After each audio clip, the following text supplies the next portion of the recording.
out, and okay, so for that hour on that tape, you could be gifted.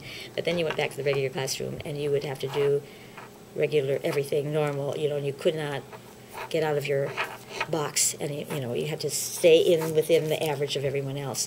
And it really bothered me, and I didn't want to be part of that. And then I finally realized I have to be part of that if I want to fix what I thought was the problem. And that's when I started working with the gifted children and developing enrichment programs, and then trying to work with the classroom teacher.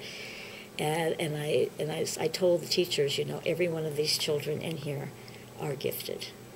Every one of them has something special to offer, and if you don't allow them to share what they have with everyone, you're harming them, you're stopping them. It's not just those who have the gift of a high IQ. There are so many other gifts.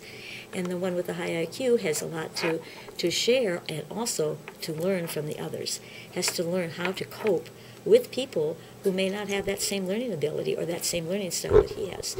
So I then started working with teachers as well, so that they would learn how to take activities that they thought were only for the gifted high IQ, but they could be used in the classroom with everybody. And that's how I kind of went about doing it. I may work with some that were pulled out because that was what was the system, but then they took what they did and they went back into the classroom, and they then worked with all the other students, and we always ended up with a product, a book or whatever it was, that was produced by the whole class. And there again, you're using the differentiation, but in another means, and involving everybody. Well, Benjamin to this day loves to, he'll tell people, well, I was in the Connecticut State Science Fair, and they'll say, well, what was your project? And he'll, start rattling off what it was, and it's like, whoa, no, dude, no way, you don't know that. And he's like, yes, I did, and goes on and on about, that I had a science teacher who believed in me before I believed in myself. Yeah, I remember he really didn't want to do it. He really didn't want to do it. Nuh-uh. Nuh-uh. It was going to be, well, Benjamin, God forbid he should have to work.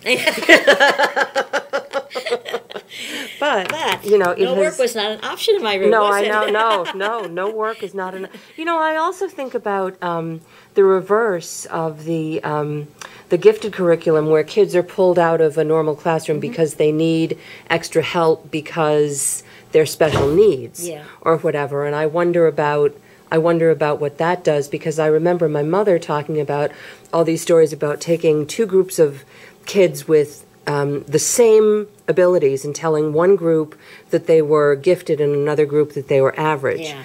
And the gifted group behaved like gifted students, and the not gifted group behaved like not gifted students, when in fact it was the not gifted who were actually the gifted, but because they were not challenged. And and because they weren't challenging themselves. Right, yeah. Very, very true. Yeah.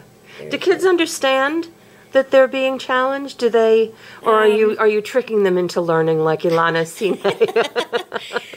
Well, I suppose I'm tricking them somewhat.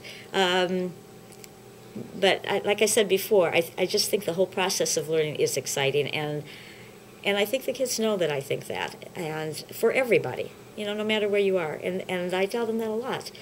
It really doesn't matter where you are. You just always do the best, the very best that you can do with what you have for each thing. And I said, you all will find some things that will either be easier, or that you think, well, I'm doing a much better job than somebody else. I said, that's going to be true for everything in life, every person. I said, everybody has their own gifts, and somebody may be helping you with math, but maybe when it comes to that art project, you're going to have to turn around and give them a little confidence that they need to continue, because they're going to want to quit.